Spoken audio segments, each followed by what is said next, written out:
فاتحہ۔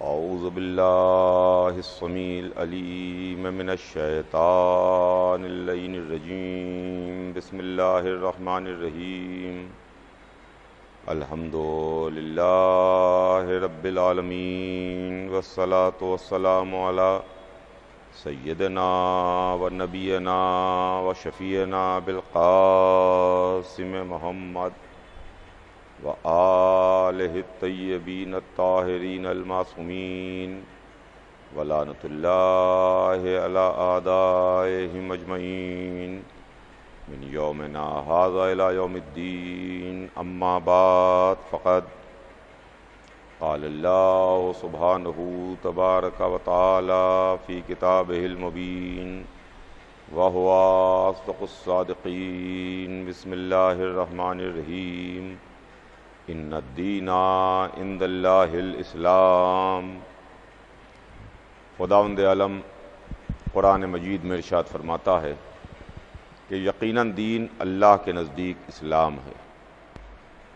عزیزان گرامی، اسلام مذہب، الہی پیغام، ایک دین، ایک قانون، ایک اصول، جو بھی آپ کہہ لیجئے، جس لفظ کا چاہے استعمال کر لیجئے، مختصر یہ ہے کہ یہ قانون ہیں، یہ اصول ہیں، یہ بائی لاز ہیں، اور اس کو لے کر کے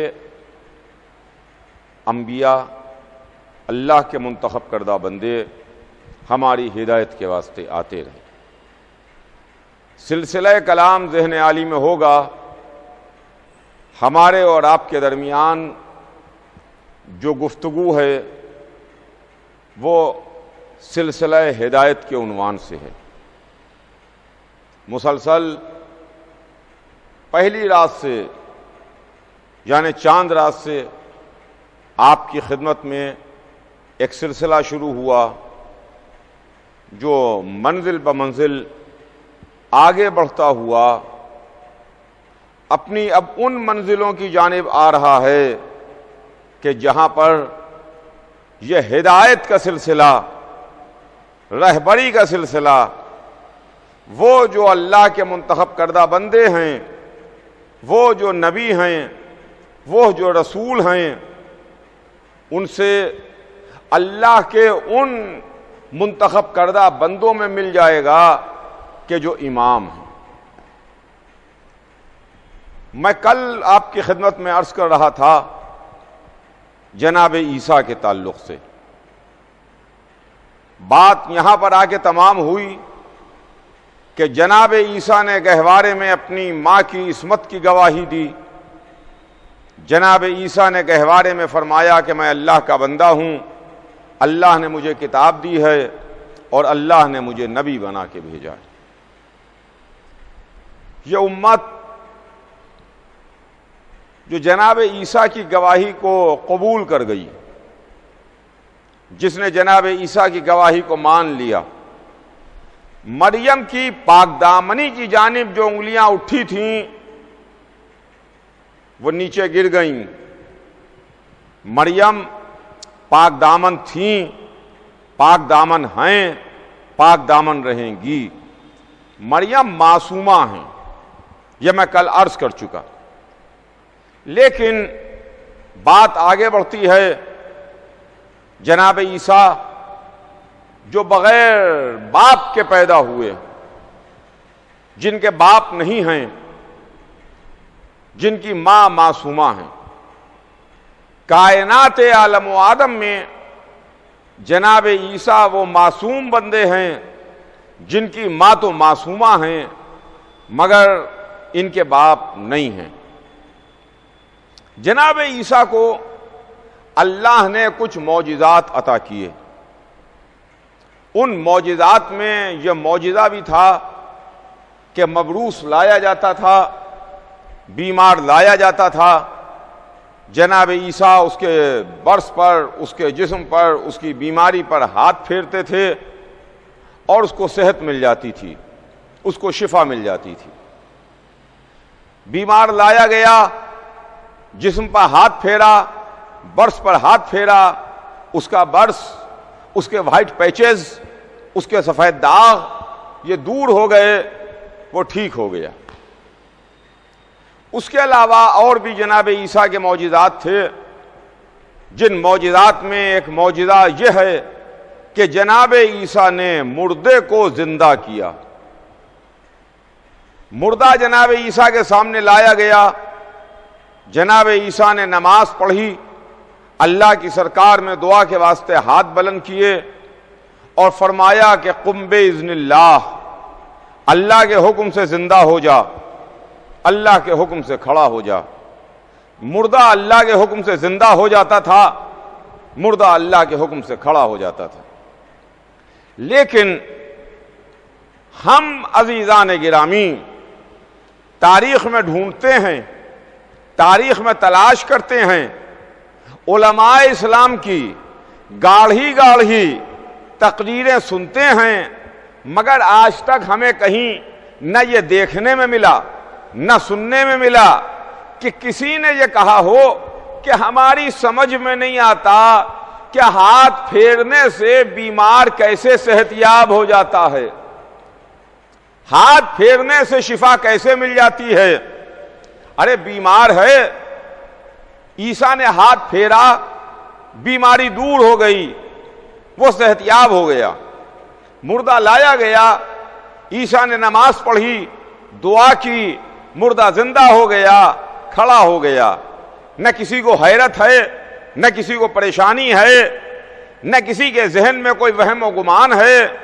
ارے صاحب، آپ اللہ والوں کے سلسلے میں ایسی بات سوچیں، استغفر اللہ، معاذ اللہ، معاذ اللہ۔ ارے عیسیٰ اللہ کے بندے، نبی اللہ ہیں، روح اللہ ہیں، بے شک اگر اللہ چاہے تو کیسے نہیں ہو سکتا ہے، ایسی باتیں۔ تو چلیے آپ نے ایک بات مان لی کہ عیسیٰ روح اللہ ہیں، عیسیٰ روح اللہ ہیں۔ اگر روح اللہ کسی بیمار کے جسم پر ہاتھ رکھ دے تو اس کی بیماری دور ہو جائے، اگر روح اللہ کسی مردے کے واسطے دعا کر دے تو مردہ زندہ ہو جائے۔ عیسیٰ کو صرف ٹائٹل ملا ہے عیسیٰ کو کہ عیسیٰ روح اللہ ہیں، عیسیٰ روح اللہ ہیں۔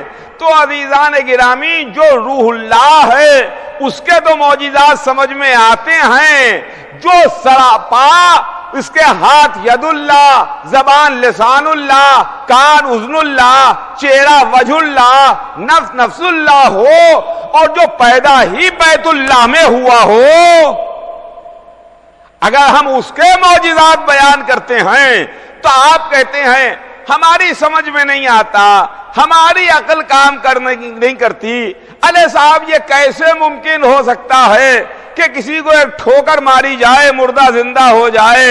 یہ معجزہ کیسے ہو سکتا ہے؟ وہ معجزہ کیسے ہو سکتا ہے؟ ارے جو روح اللہ ہو، جو روح اللہ ہو، اس کے معجزات تو سمجھ میں آتے ہیں۔ جو مولود بیت اللہ ہو، جو مولود بیت اللہ ہو، علی مولود بیت اللہ ہیں، علی مولود کعبہ ہیں، علی اللہ کے گھر میں پیدا ہوئے۔ ہمیں نہیں ملا کہ کسی شخص نے یہ کہا کہ صاحب ارے ہماری عقل میں نہیں آتا، ہماری سمجھ میں نہیں آتا۔ دیکھیے، اگر آدمی کی سمجھ میں آ رہا ہے تو الف سے یہ تک ہر بات سمجھ میں آنا چاہیے ہے، الف سے یہ تک ہر بات سمجھ میں آنا چاہیے۔ لیکن آپ کو شروع کا سبق تو سمجھ میں آیا اور بعد کے معاملات میں آپ کی عقل کام نہیں کرتی، اس کا مطلب یہ ہے کہ آپ دھوکہ دے رہے ہیں، اس کا مطلب یہ ہے کہ آپ گمراہ کر رہے ہیں، اس کا مطلب یہ ہے کہ آپ پریشان کر رہے ہیں، اس کا مطلب یہ ہے کہ وہ لوگ جو راہ ہدایت پر آ رہے ہیں آپ ان کو راہ ہدایت سے بھٹکانا چاہتے ہیں، راہ ہدایت سے دور کرنا چاہتے ہیں، اس واسطے کہ دیکھیے قرآن میں 1,24,000 نبی ہیں، مگر قرآن میں 1,24,000 نبیوں کا ذکر نہیں ہے، 1,24,000 نبیوں کے نام نہیں ہیں، 1,24,000 نبیوں کے واقعات نہیں ہیں۔ توجہ چاہوں گا عزیزان گرامی، ہم مسلمان کی حیثیت سے مانتے ہیں کہ آدم سے خاتم تک 1,24,000 نبی ہیں، مگر قرآن میں کہاں ہے 1,24,000 کے نام؟ قرآن میں کہاں ہے 1,24,000 کے واقعات؟ قرآن میں کہاں ہے 1,24,000 کے قصے؟ قرآن میں کہاں ہے 1,24,000 کا ذکر؟ چند نبیوں کے واقعات ہیں، چند نبیوں کے قصے ہیں، چند نبیوں کی باتیں ہیں، مگر جب ہم نے ان نبیوں کے واقعات کو دیکھا، ان نبیوں کے واقعات کو پڑھا، تو ہماری سمجھ میں یہ آتا ہے کہ جیسے کوئی کتاب ہو اور کتاب میں ایک ہے پریفیس، ایک ہے تمہید اور اس کے بعد اصل ہے، شاید ہماری سمجھ میں یہ آتا ہے کہ قرآن میں اللہ نے عالم اسلام کو، مسلمانوں کو انبیاء کے واقعات سنا کے جھنجھوڑ دیا ہے کہ دیکھو اگر یہ واقعات تمہاری سمجھ میں آتے ہیں تو آل محمد کے معجزات کو سمجھ میں نہیں آتے، ان کے معجزات کو تمہاری سمجھ میں نہیں آتے، وہ جو تمہارے حلق سے نیچے نہیں اترتے، اگر یہ سمجھ میں آ رہا ہے تو وہ کیوں نہیں سمجھ میں آتا؟ ایک چیز سمجھ میں آئے دوسری چیز نہ سمجھ میں آئے، اس کا مطلب یہ ہے کہ جان بوجھ کے آپ نہ سمجھ بنے ہوئے ہیں۔ تو عزیزان گرامی یہ معجزہ ہے جناب عیسیٰ کا کہ بیمار صحتیاب ہوتا تھا، بیمار کو شفا ملتی تھی، مردہ زندہ ہوتا تھا۔ یہ زمانہ ہے جناب عیسیٰ کا جہاں مردہ زندہ ہوا، اور جب زمانہ آگے بڑھا اور دنیا آل محمد کے در تک آئی اور وہ دور بھی آیا کہ جو دور، جو زمانہ، جو وقت علی ابن ابی طالب علیہ السلام کا دور و زمانہ تھا، اس وقت میں بھی لوگ مرتے تھے، اس وقت میں بھی لوگوں کی روحیں ان کے جسموں سے نکلتی تھیں۔ مجھے واقعے کو تفصیل سے نہیں عرض کرنا ہے، صرف مجھ کو اشارہ کرتے ہوئے اپنی بات کو آگے بڑھانا ہے کہ عیسیٰ کے سامنے مردہ لایا گیا، عیسیٰ نے دعا کے واسطے ہاتھوں کو بلند کیا، مردہ زندہ ہو گیا۔ زمانہ آل محمد کی چوکھٹ تک آیا، علی کے سامنے بھی مردہ لایا گیا، علی کے سامنے بھی مردہ لایا گیا، تابوت میں مردہ لیٹا ہوا ہے کہ ایک مرتبہ علی نے ٹھوکر ماری اور فرمایا کہ قم باذنی، کھڑا ہو جا میرے حکم سے۔ توجہ چاہوں گا، قم باذنی، کھڑا ہو جا میرے حکم سے۔ مردہ زندہ ہو گیا، مردہ کھڑا ہو گیا۔ آج آپ حیرت نہ کیجیے گا، ارے کہ صاحب یہ آپ کیسی باتیں پڑھ رہے ہیں، یہ کیسے واقعات ڈسکس کر رہے ہیں، یہ عقل میں سمجھ میں آنے والی باتیں نہیں ہیں۔ ارے عقل میں سمجھ میں آنے والی خوب باتیں ہیں، اس لیے کہ یہ باتیں کڑی سے کڑی ملتی ہے، سلسلے سے سلسلہ ملتا ہے، بات سے بات ملتی ہے۔ اہل بیت کے واقعات جا کے قرآن کے واقعات سے مل جاتے ہیں۔ یہاں کا انکار کیجیے گا تو ادھر کا انکار کرنا پڑے گا، ان کے معجزات کا انکار کیجیے گا تو قرآنی معجزات کا انکار کرنا پڑے گا۔ اور جس نے قرآنی معجزات کا انکار کیا پھر وہ دائرہ اسلام سے باہر ہو جاتا ہے، اسلام سے اس کا کوئی تعلق نہیں رہتا ہے۔ علی نے ٹھوکر ماری، قم باذنی، کھڑا ہو جا میرے حکم سے، مردہ زندہ ہو گیا، کھڑا ہو گیا۔ تو اب جب ہم نے دیکھا تو ہمیں تو بڑی حیرت ہوئی، اس واسطے کہ جناب عیسیٰ فرماتے ہیں کہ قم باذن اللہ، کھڑا ہو جا اللہ کے حکم سے۔ مردہ زندہ ہو جاتا ہے، مردہ کھڑا ہو جاتا ہے۔ نتیجے کے طور پر، رزلٹ کے طور پر مردہ زندہ ہوا۔ مولا علی نے ٹھوکر ماری، فرمایا قم باذنی، کھڑا ہو جا میرے حکم سے، مردہ زندہ ہو گیا، مردہ کھڑا ہو گیا۔ رزلٹ کے طور پر عیسیٰ نے بھی مردے کو زندہ کیا، علی نے بھی مردے کو زندہ کیا۔ یہ بھی مردے کو زندہ کرتے ہیں، وہ بھی مردے کو زندہ کرتے ہیں، مگر دونوں کے زندہ کرنے کے تھوڑا طریقے میں فرق ہے۔ دوا تو دونوں دیتے ہیں، مگر دونوں کی دواؤں میں تھوڑا فرق ہے۔ عیسیٰ نے جو دوا دی وہ یہ تھی کہ قم باذن اللہ، کھڑا ہو جا اللہ کے حکم سے۔ علی جو دوا دیتے ہیں وہ فرماتے ہیں کہ قم باذنی، کھڑا ہو جا میرے حکم سے۔ رزلٹ کے طور پر، نتیجے کے طور پر دونوں مردے زندہ ہوئے۔ اب جب نتیجے کے طور پر یہ بھی زندہ ہوا، وہ بھی زندہ ہوا، عیسیٰ کا لایا زندہ کیا ہوا بھی زندہ ہوا، علی کا ٹھوکر مارا ہوا بھی زندہ ہوا، تو ہم تو بہت بات کے مسلمان ہیں، ہم تو بہت بات کے مسلمان ہیں۔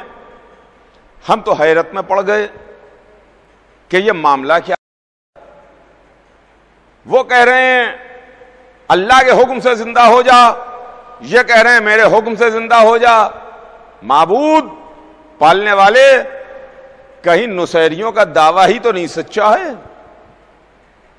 کہیں نصیری یہ تو نہیں کہہ رہے ہیں جو حق ہے ہو کہ علی بندے نہیں ہیں، علی خدا ہیں؟ اس لیے کہ جو عیسیٰ نے کہا کھڑا ہو جا اللہ کے حکم سے، قم باذن اللہ، علی کہہ رہے ہیں کھڑا ہو جا میرے حکم سے۔ پالنے والے یہ معاملہ کیا ہے؟ ارے شاید جواب پروردگار کہ اتنے جلدی بہکے جا رہے ہو، اتنے جلدی لڑکھڑائے جا رہے ہو، نہ غور کیا، نہ معاملات کو دیکھا، نہ معاملے کو سمجھا، نہ تاریخ میں تم نے نظر ڈالی، نہ واقعات کو تم نے دیکھا، نہ غور کیا، نہ پڑھا، اور اس کے بعد تمہارے قدم لرزنے لگے اور کانپنے لگے اور بھٹکنے لگے۔ توجہ چاہوں گا عزیزان گرامی، انہوں نے بھی مردے کو زندہ کیا، انہوں نے بھی مردے کو زندہ کیا، مگر معاملہ سمجھیے بڑا نازک معاملہ ہے، بڑی پیچیدہ بات ہے۔ میں بہت زیادہ آپ کی توجہ چاہتا ہوں جو بات آپ کی خدمت میں عرض کرنے جا رہا ہوں کہ دیکھیے، بے شک زندگی اور موت کا خالق اللہ ہے، زندگی بھی اللہ کے کنٹرول میں ہے، موت بھی اللہ کے اختیار میں ہے، اس میں کسی کا اختیار نہیں ہے۔ آدمی مرتا ہے وہ بھی اللہ ہی کے حکم سے، زندہ ہوتا ہے وہ بھی اللہ ہی کے حکم سے، موت بھی آتی ہے اللہ ہی کے حکم سے، زندہ ہوتا ہے اللہ ہی کے حکم سے۔ جب اللہ کے حکم سے زندہ ہوا تو عیسیٰ نے جب مردے کو زندہ کیا، جب عیسیٰ نے مردے کو زندہ کیا تو مرضی پروردگار کے پاس تھی، اور جب علی نے مردے کو زندہ کیا تو نفس کے بدلے سودا ہو چکا تھا، نفس علی ادھر جا چکا تھا، اس کی مرضی ادھر آ چکی تھی۔ مرضی پروردگار کے مالک علی ہو گئے تھے۔ اب یہ نہ کہیے کہ علی نے خود سے مردے کو زندہ کیا، بلکہ ٹھوکر ماری ہے، مرضی پروردگار ہے، مردہ زندہ ہو رہا ہے۔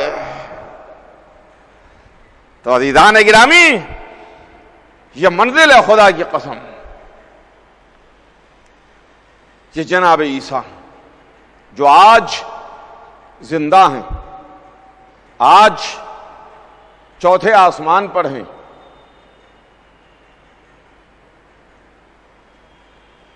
ہماری سمجھ میں نہیں آتا کہ عیسیٰ زندہ ہیں تو کیوں زندہ ہیں،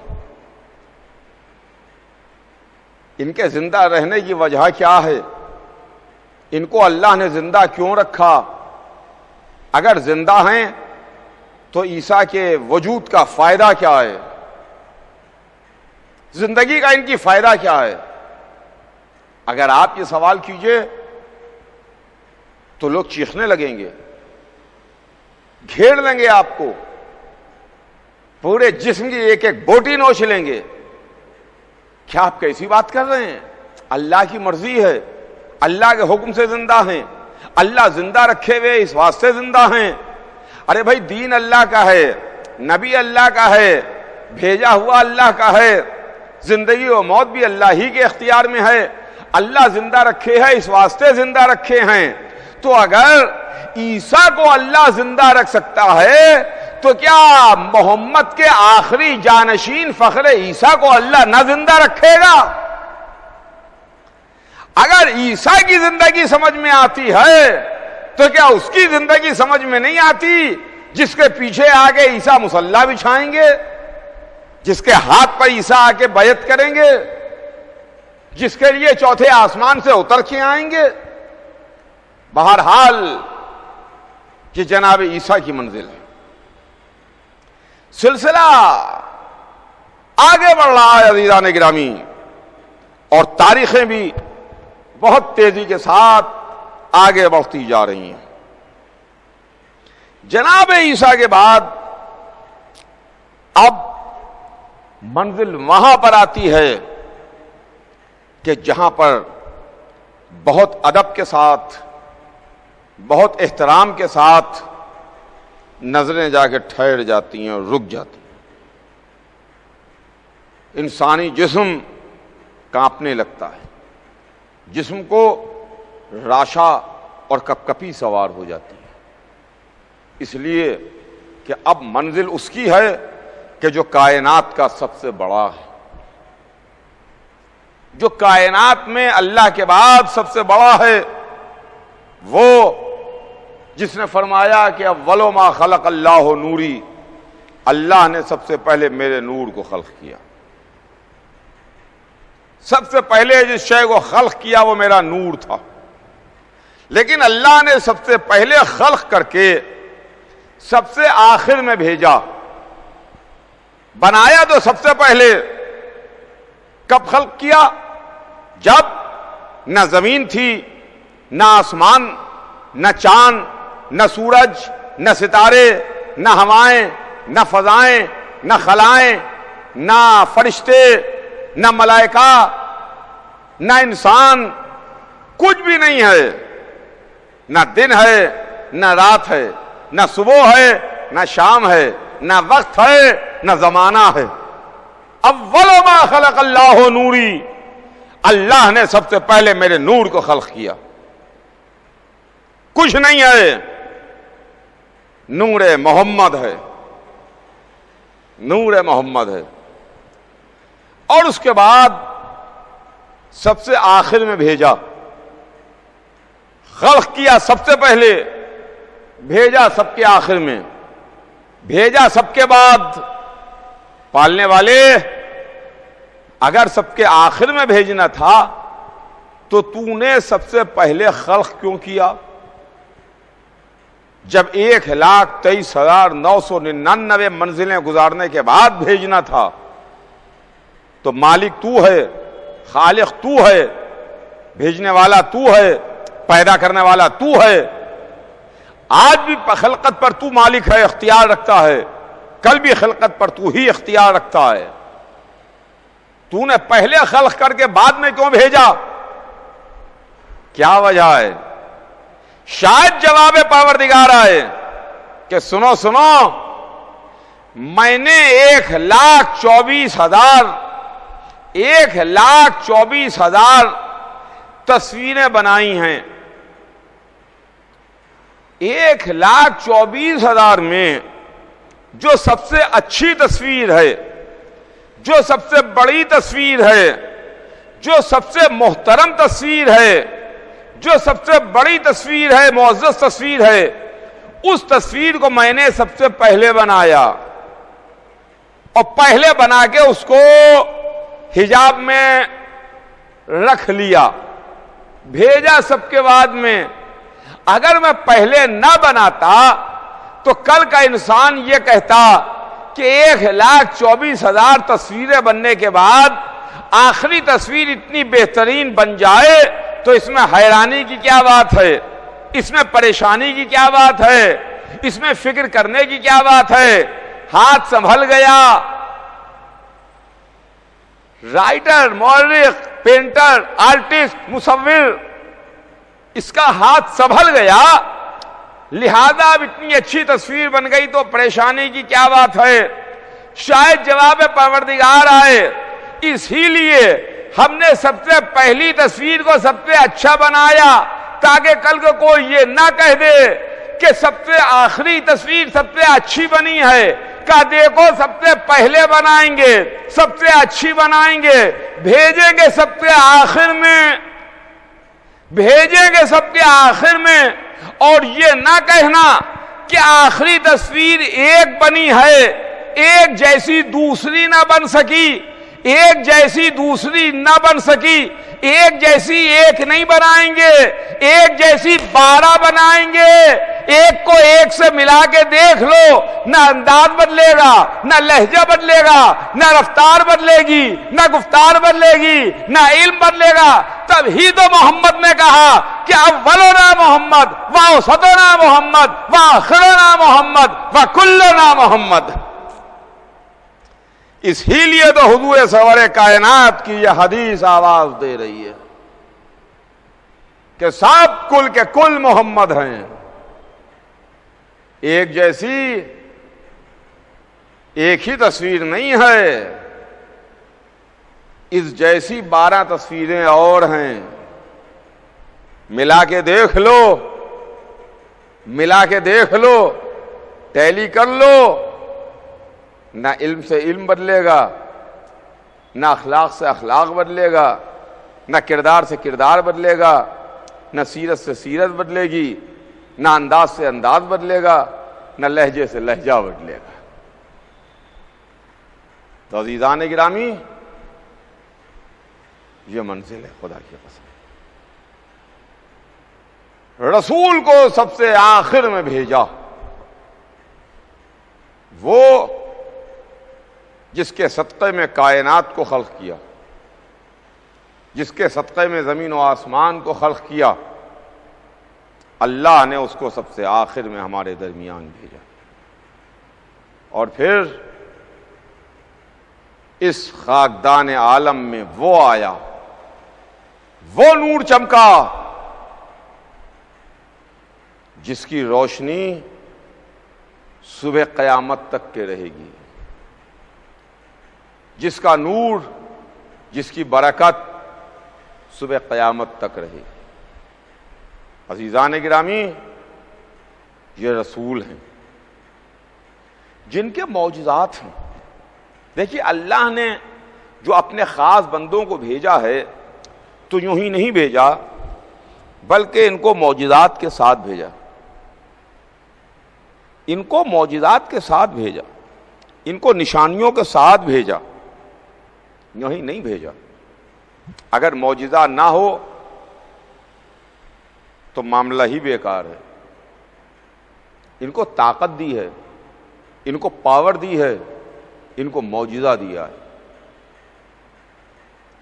رسول کا معجزہ یہ تھا کہ اگر نرم زمین پر چلتے تھے تو اس پر پائے مبارک کے نشان نہیں بنتے تھے، اور جب پتھر پر چلتے تھے، سخت زمین پر چلتے تھے، تو اس پر پائے اقدس کے نشانات بن جاتے تھے۔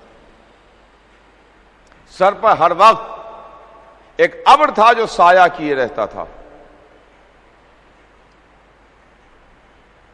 درخت تعظیم کے واسطے جھک جاتے تھے، سنگریزے ہاتھوں پر تسبیح کرتے تھے۔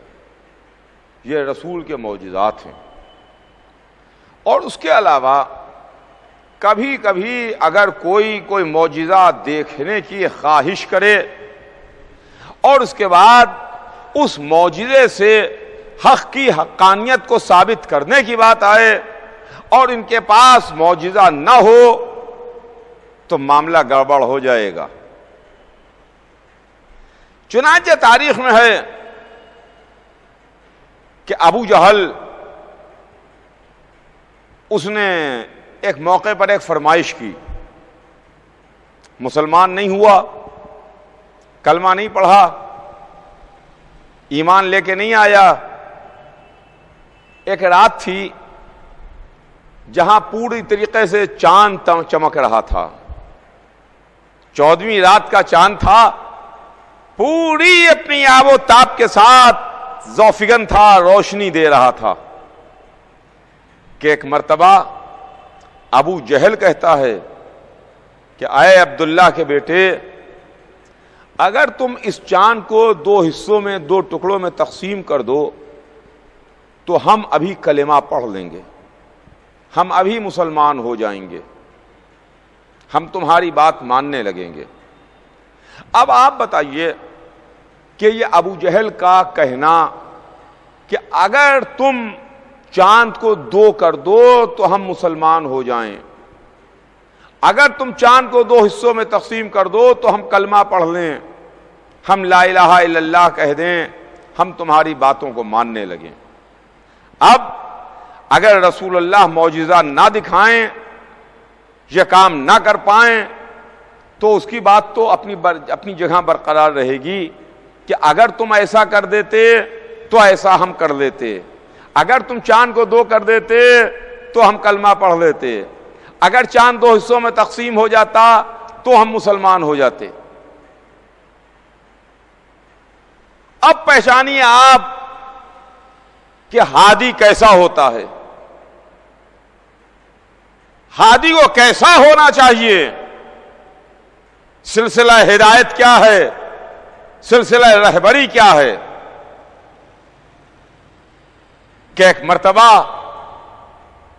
ابو جہل نے رسول اللہ سے فرمائش کی، حضور سرور کائنات نے انگشت مبارک کا اشارہ کیا اور ادھر رسول نے انگشت مبارک کا اشارہ کیا اور ادھر چاند 2 حصوں میں تقسیم ہوا، چاند 2 ٹکڑوں میں بٹا، اور ابو جہل نے جیسے ہی دیکھا کہ چاند 2 حصوں میں بٹ گیا، چاند تقسیم ہو گیا 2 حصوں میں، تو ایک مرتبہ ہنستا ہے، مسکراتا ہے، ٹھٹھے مارتا ہے، کہتا ہے دیکھو تو صحیح، عبداللہ کے بیٹے کا جادو آسمان پر چڑھ کے بول رہا ہے۔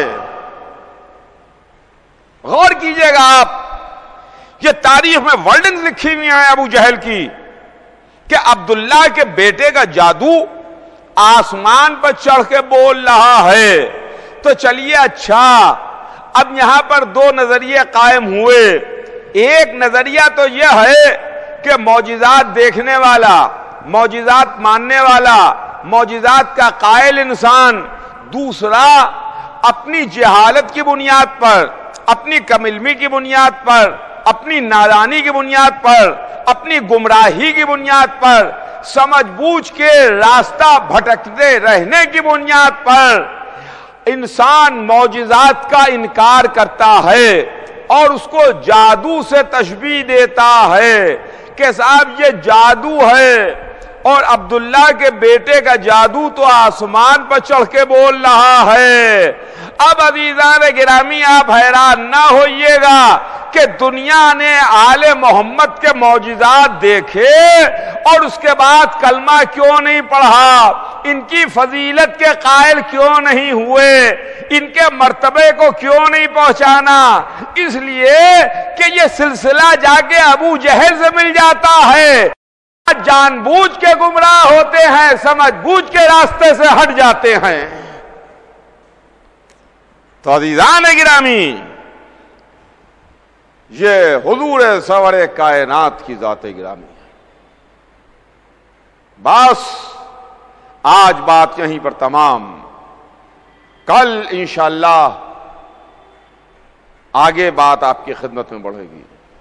آج وقت تمام ہو رہا ہے، لہذا بات بھی تمام ہے، اس لیے کہ اب وہ تاریخیں ہیں کہ جس میں مصائب کا بیان زیادہ ہونا چاہیے، غم کا تذکرہ زیادہ ہونا چاہیے۔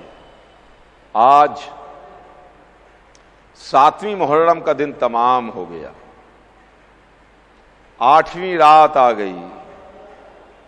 العطش العطش العطش، ہائے پیاس ہائے پیاس ہائے پیاس ہائے پیاس مارے ڈالتی ہے۔ عزیزوں، آج کی رات ہم حسین کے لشکر کے علمدار کا ماتم کرتے ہیں۔ آج کی رات ہم تمنائے حیدر کرار کو آنسو بہاتے ہیں۔ آج کی رات ہم اس عباس پر گریہ کرتے ہیں، اس عباس کا ماتم کرتے ہیں جو سکینہ کا سقا بھی تھا، زینب کے پردے کا محافظ بھی تھا، سیدانیوں کے دل کی ڈھارس بھی تھا۔ عزیزوں، جب تک عباس زندہ رہے بیویوں کا دل قوی رہا، سکینہ مطمئن تھیں، پیاسے ہیں تو ہوا کریں، میرا شیر سا چچا زندہ ہے۔ سیدانیوں کو اطمینان تھا، اگر ہم پیاسے ہیں، دشمنوں کے نرغے میں گھرے ہوئے ہیں تو کوئی بات نہیں، عباس موجود ہیں، علی کے بازو کی طاقت و قوت موجود ہے، علی کی تمنا موجود ہے۔ زینب مطمئن تھیں کہ میرا پردہ سلامت ہے، اور حسین کو اطمینان تھا کہ میرے بازو کی طاقت زندہ ہے۔ عزیزوں، شب عاشور جناب عباس اپنے رہوار کو حسین کے خیموں کے گرد گھما رہے ہیں، خیموں کے گرد پہرا دے رہے ہیں کہ ایک مرتبہ زہیر قین آگے بڑھے، عباس کو روکا، کہا آقا آپ کو معلوم ہے کہ آپ کے بابا نے کس دن کے واسطے آپ کو ذخیرہ کیا تھا؟ آپ کو معلوم ہے کہ ایک مرتبہ شیر کو جلال آ گیا، غازی کو غیر آ گیا، گھوڑے کی رکابوں پر زور دے کے عباس نے انگڑائی لی اور کہا زہیر تم مجھے شجاعت دلا رہے ہو؟ شجاعت نہ دلاؤ زہیر، کل میرا ایک کام کر دینا، میرے آقا سے مجھے لڑنے کی اجازت دلوا دینا۔ ہاں عزیزوں، میرے آقا سے مجھے لڑنے کی اجازت دلوا دینا، میرا ایک کام کر دینا۔ ہائے عباس، جن کی دو تمنائیں تھیں، ایک سکینہ تک پانی پہنچ جائے، ایک حسین سے لڑنے کی اجازت مل جائے، نہ حسین سے لڑنے کی اجازت مل سکی، نہ سکینہ تک پانی پہنچ سکا۔ عباس کی دونوں حسرتوں پر پانی پھر گیا۔ ہاں عزیزان گرامی، رو لیجئے، گریہ کر لیجئے، آنسو بہا لیجئے، اس لیے کہ آج عباس کا ماتم ہے، آج وفادار کا ماتم ہے، آج علمدار کا ماتم ہے، آج سکینہ کے چچا کا ماتم ہے۔ صبح عاشورہ امام حسین علیہ السلام نے اپنے لشکر کا علم عباس کے حوالے کیا۔ عباس تم تو میرے لشکر کے علمدار ہو، لو عباس یہ لشکر کا علم تمہارے حوالے۔ ہاں عزیزان گرامی، نگاہ امامت دیکھ رہی تھی کربلا کے شہیدوں میں عباس کا قد فضیلت اوروں سے کچھ نکلتا ہوا تھا، اوروں سے کچھ بلند تھا، تبھی حسین نے علمداری کے واسطے عباس کا انتخاب کیا، حسین نے عباس کو منتخب کیا۔ عباس تم میرے لشکر کے علمدار ہو۔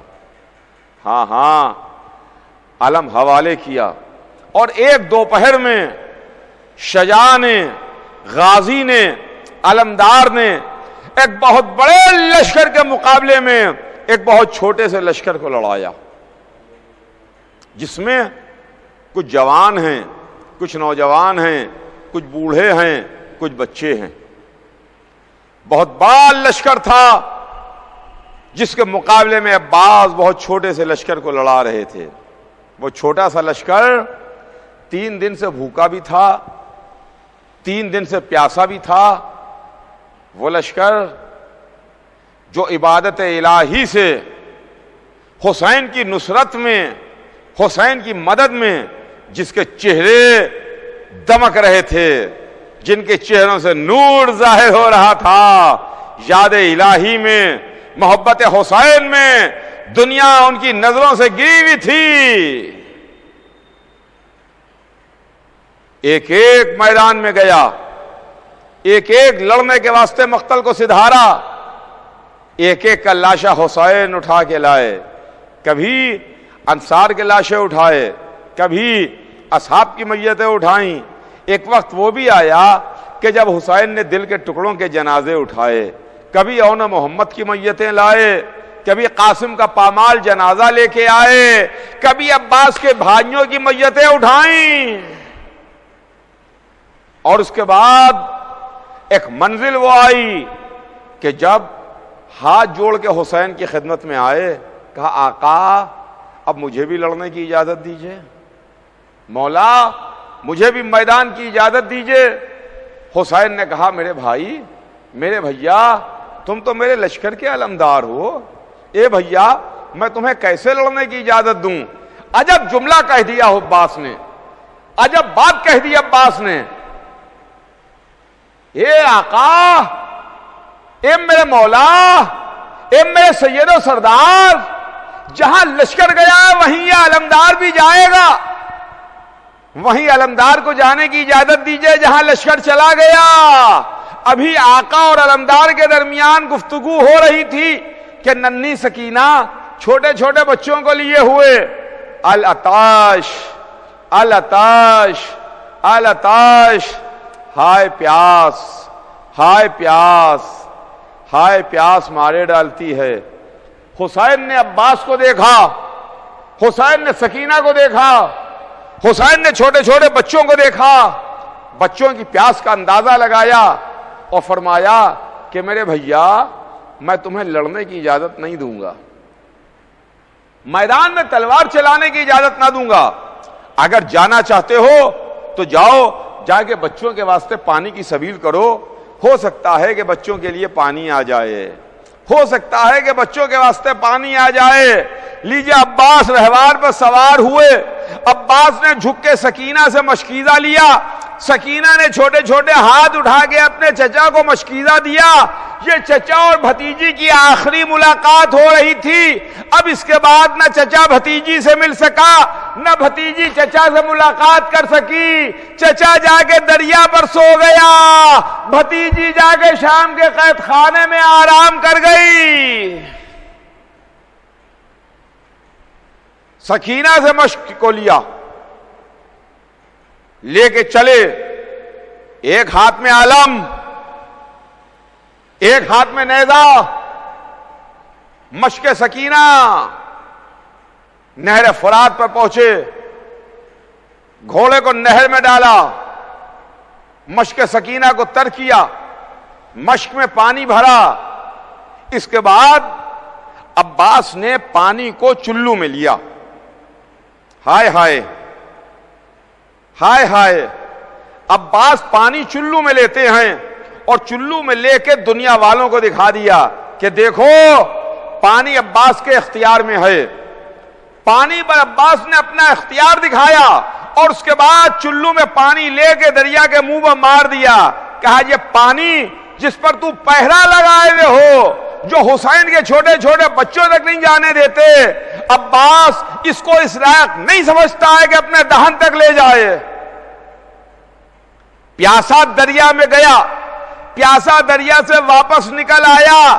اب چاہتے تھے کہ سکینہ تک پانی پہنچ جائے, خیموں میں پانی آ جائے, مگر افسوس عباس کے دونوں بازو قلم ہو گئے. ایک تیر نے آ کے مشق سکینہ کو چھید دیا. عباس کی حسرتوں پر پانی پھر گیا. گھوڑے سے زمین پر آئے, اے آقا میرا سلام لیجئے. حسین نے کمر کو پکڑ لیا, ارے میرے بھیا عباس، ارے میرے بازو کی طاقت، تم دنیا سے چلے گئے، اپنے بھائی کو اکیلا چھوڑ گئے، واہ عباسا، ارے میرے بھیا، ارے میرے بازو کی طاقت عباس۔